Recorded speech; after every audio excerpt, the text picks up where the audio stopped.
Hello दोस्तों, आप सभी का हमारे चैनल द एग्ज़ाम गाइडर पर सभी लोगों का स्वागत है। और मेरा नाम जितेंद्र कुमार है। मैंने जो है 2021 का यूपी लेखपाल में सिलेक्शन लिया था।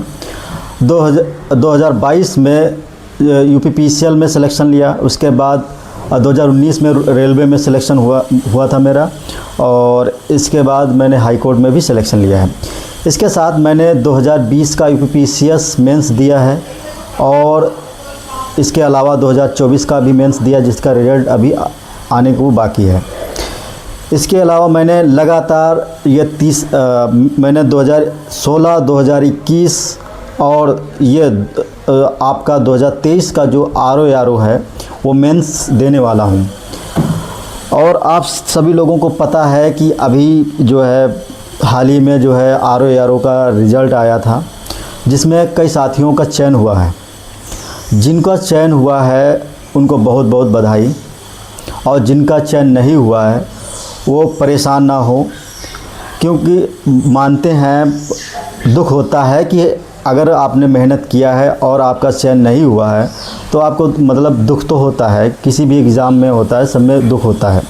लेकिन आपके पास इस समय एक बहुत बड़ी अपॉर्चुनिटी है यूपीपीसीएस, तो उस पर आप यूपीपीसीएस 2025 पर बढ़िया से अच्छे तरीके से लग सकते हैं।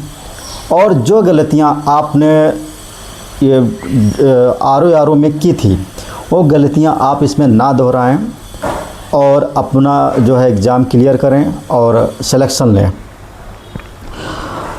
तो आरओ की बात कर लेते हैं। आरओ की इसलिए बात करना ज़रूरी है क्योंकि बहुत से ऐसे साथी थे हमारे जानने में।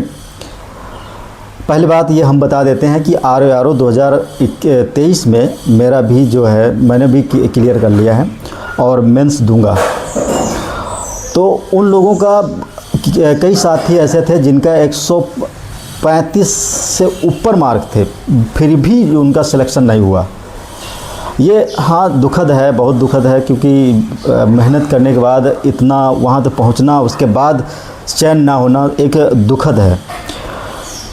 इसलिए इसमें मुझे जहाँ तक ऐसा लगता है कि जो 8 से 9 क्वेश्चन जो थे, जो कन्फ्यूजन में थे, मुझे लगता है वो उन क्वेश्चन की वजह से कई साथियों का चयन नहीं हुआ, और कुछ लोगों का उस क्वेश्चन की वजह से चयन हो गया। मेरे हिसाब से जो आरओ की जो कट ऑफ है, लगभग मेरे हिसाब से जो जानने में जितने लोगों का मतलब जो जिनका एग्ज़ाम क्लियर हुआ है, उस हिसाब से जिन्होंने मार्क बताए हैं अपने अपने, उस हिसाब से मुझे लगता है कि जनरल की जहां तक जो कट ऑफ है 135 प्लस गई है, ओबीसी की भी 135 प्लस गई है, एससी की 130 प्लस गई है, एसटी की लगभग 125 प्लस गई है, और महिलाओं की जो है लगभग 125 प्लस उनकी भी रही है। अब आपके सामने अब एग्ज़ाम तो हो गया, रिज़ल्ट भी आ गया, लेकिन आपका चयन नहीं हुआ। दुखी है, दुखी मन से इस समय आप मुझे देख रहे होंगे, वो बात सही है। लेकिन अब आपको करना क्या है, मेन चीज़ ये है कि आपको क्या करना चाहिए इस समय। तो इस समय आपको क्या करना है और आपकी क्या कमियां हैं, अगर उन कमियों पर आप काम करेंगे तो पक्का है एक मिनट। हाँ, तो हम लोग कट ऑफ की तो बात कर लिए हम लोगों ने। अब आगे की क्या रणनीति होनी चाहिए आप लोगों की, ताकि आपका जो आने वाला जो यूपीपीसीएस 2025 का एग्ज़ाम है, जो 12 अक्टूबर को लगा है, उसको कैसे क्लियर किया जाए। तो इसके लिए हम लोग मेरी क्या रणनीति रहती है वो आपको बताऊंगा, प्लस आपको अब क्या करना है वो आपको बताऊंगा। क्योंकि आप जो गलतियां करते आ रहे हैं, उस गलतियों को खुद से नहीं समझ पाएंगे, क्योंकि उसको बताने वाला अगर कोई दूसरा होगा तभी आप समझ पाएंगे। तो क्या क्या कमियां रहती हैं, सबसे पहले मैं आपको कमियां बता दूं। आपकी लगभग में यही कमियां होंगी सभी लोगों की, कि सबसे पहले आप लोग क्या करते हैं कि सिलेबस पर ध्यान नहीं देते हैं। आप सिलेबस में क्या है क्या नहीं उस चीज़ पर ध्यान नहीं देते हैं। आप पूरा अपना सिलेबस कंप्लीट नहीं करते हैं और आपको किसी ने बता दिया कि टेस्ट सीरीज़ लगाना है तो आप टेस्ट सीरीज़ लगाना स्टार्ट कर देते हैं। सबसे बड़ी गलती यही होती है कि आप टेस्ट सीरीज़ लगाना बंद कीजिए। मैंने आज तक कोई भी टेस्ट सीरीज़ नहीं लगाई है, ये मैंने ओपनली अब बता रहा हूँ कि मैंने आज तक कोई भी जो है टेस्ट सीरीज़ नहीं लगाई है। इसलिए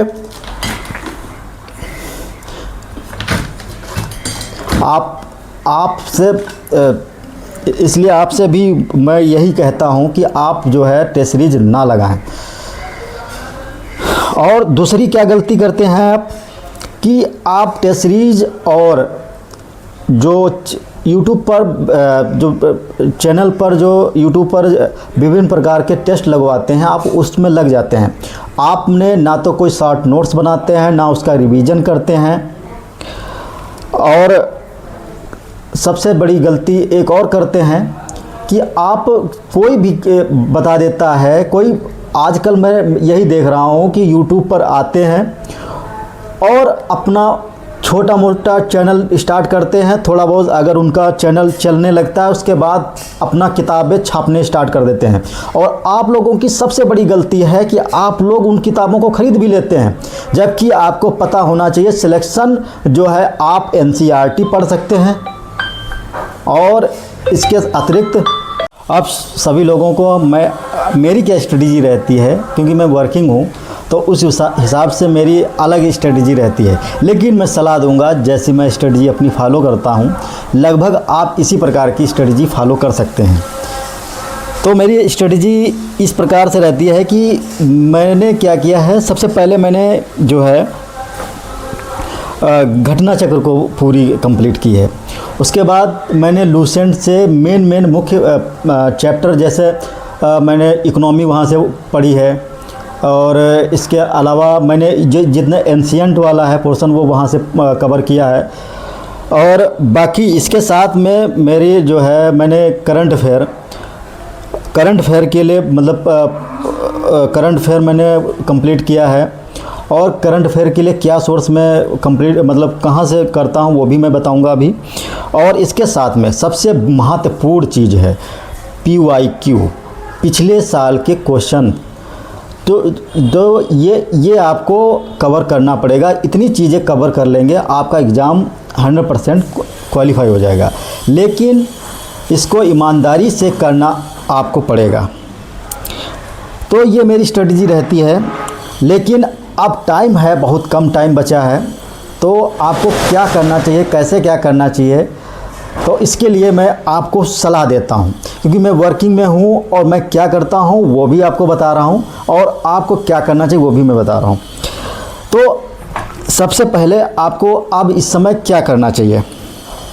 इस समय आपके पास टाइम तो है नहीं, लेकिन मैं किसी चैनल का प्रमोशन नहीं कर रहा हूं। लेकिन हाँ, मैं जहां से कंटेंट पढ़ता हूं, क्योंकि वर्किंग हूं इसलिए वीडियो ही देख सकता हूं, ज़्यादा मैं किताबें नहीं पढ़ सकता।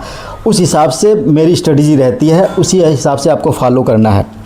तो अब कम समय में कैसे आपको पढ़ना है ये अगर जो मैंने पहले स्ट्रेटजी बताई है अगर उसको फॉलो कर सकते हैं तो कीजिए, अगर नहीं कर सकते हैं तो आपको अब मैं जो बताने जा रहा हूँ वो आपको उस पर जो 20-21 दिन बचे हैं इस पर आपको 100% इसी पर लग जाना है।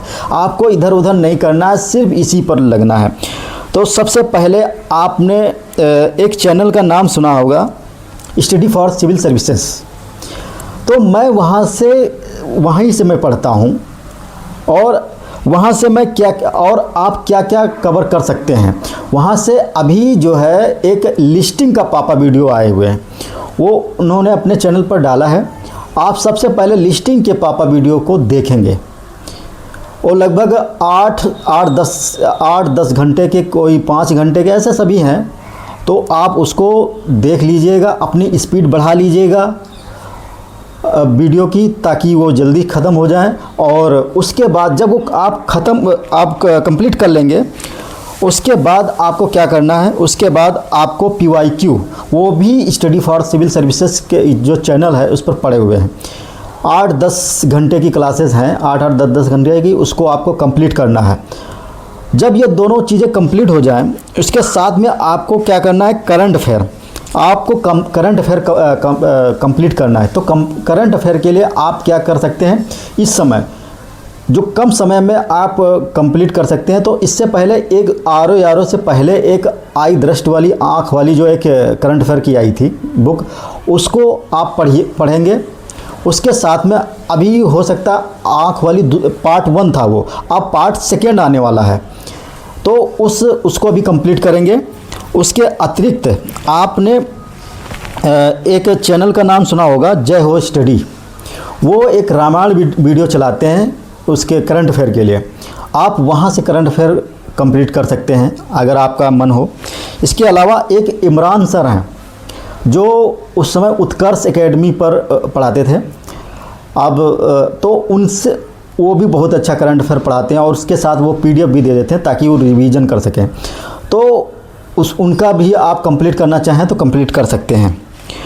तो आप लोग इतनी चीज़ें जो है अगर आप कंप्लीट करके जाते हैं तो मैं गारंटी लेता हूं कि आपका जो है एग्ज़ाम क्वालिफाई हो जाएगा। लेकिन आपको पढ़ना है और अच्छे से कंप्लीट करना है। और हाँ, अगर ये आप कंप्लीट कर रहे हैं तो इसमें आप चाहें तो शॉर्ट नोट्स बना सकते हैं और उस शॉर्ट नोट्स को जब एग्ज़ाम हो उसके 1-2 दिन पहले जो है आप उनको पढ़ के जाइएगा, बहुत ही हेल्प करेंगे आपको। तो यही स्ट्रेटजी हमारी रहती है भाई। और अगर आपको सिलेक्शन लेना है इसमें 2025 UPPCS में, तो आप ये स्ट्रेटजी फॉलो करते हैं तो आपका सिलेक्शन 100% होगा। लेकिन आपको ये जितनी चीज़ें मैं बता रहा हूँ ये सारी चीज़ें आपको कंप्लीट करनी पड़ेंगी और कंप्लीट करने के बाद ही आप जो है सिलेक्शन ले सकते हैं। तो मैंने क्या क्या बताया एक बार रिवाइज करवा देते हैं। तो सबसे पहले आपको क्या करना है, study for civil services exam पर जो चैनल है उस पर जाना है। सबसे पहले लिस्टिंग का वीडियो जो उन्होंने सभी सब्जेक्ट वाइज डाले हुए हैं उसको कंप्लीट करना है, ठीक है। उसके बाद आपको क्या करना है, उसके बाद PYQ कंप्लीट करने हैं, सभी जितने भी PYQ पापा वीडियो के नाम से हैं उसको कंप्लीट करना है। उसके बाद current affair study for civil services वालों ने भी अपना डाला है, चाहे तो उसको भी कंप्लीट कर सकते हैं। उसके साथ में आप जय हो स्टडी के चैनल है वहाँ से अपना करंट अफेयर पढ़ सकते हैं, अच्छा करंट अफेयर देते हैं। उसके साथ में और इमरान सर एक हैं उत्कर्ष एकेडमी वाले, तो उनका भी करंट अफेयर आप पढ़ सकते हैं। इनमें से किसी एक का करंट अफेयर पढ़िएगा, मेरी सलाह यही, क्योंकि टाइम कम है तो उसी हिसाब से आपको ये करना है, ठीक है। आप इतना करके, और हाँ एक बात आपको बता ही देते हैं, इस समय आपको टेस्ट सीरीज बिल्कुल भी नहीं लगाना है, टेस्ट सीरीज बिल्कुल भी नहीं लगाना है। मैंने आज तक किसी भी एग्ज़ाम की मतलब इसके लिए जो UPPCS RO और UPPCS प्रीलिम्स के लिए कोई भी टेस्ट सीरीज नहीं लगाई है। और आपको मैं सलाह देता हूं कोई भी टेस्ट सीरीज मत लगाइएगा, PYQ जरूर कंप्लीट कीजिएगा, किसी भी बेस में कीजिएगा लेकिन PYQ जरूर कंप्लीट करना है। इसलिए आप इतना करेंगे आपका 100% जो है सिलेक्शन होगा। तो आई होप आप सभी लोगों को जो हमारे द्वारा दी गई इन्फॉर्मेशन है वो अच्छी लगी होगी। और जहाँ तक है आप जो है मेरे द्वारा बताई गई स्ट्रेटजी को फॉलो करेंगे और आप जो है अपना एग्ज़ाम क्लियर करेंगे। Best of luck for your future, for your exam. और हाँ, अगर आपको इन्फॉर्मेशन मेरी अच्छी लगी हो तो प्लीज़ मेरे चैनल को सब्सक्राइब करें, वीडियो को लाइक करें और ज़्यादा से ज़्यादा शेयर करें ताकि मैं अच्छे से अच्छे वीडियो आपके सामने प्रस्तुत करूं। और मैंने जो अपना एक्सपीरियंस है लगभग 32+ एग्ज़ाम जो क्वालिफाई किए हैं और सिलेक्शन जो कम से कम 4 से 5 एग्ज़ाम उसमें लिया है, तो वो सारा आपको बता सकूं कि कैसे क्या मेरी स्ट्रेटजी रहती है, तो मैंने बता दिया। और आगे आपको गाइडेंस करते रहेंगे और अच्छा वीडियो देते रहेंगे। आप प्लीज़ हमारे चैनल को सब्सक्राइब करें और वीडियो को लाइक करें, शेयर करें। थैंक यू, धन्यवाद, जय हिंद।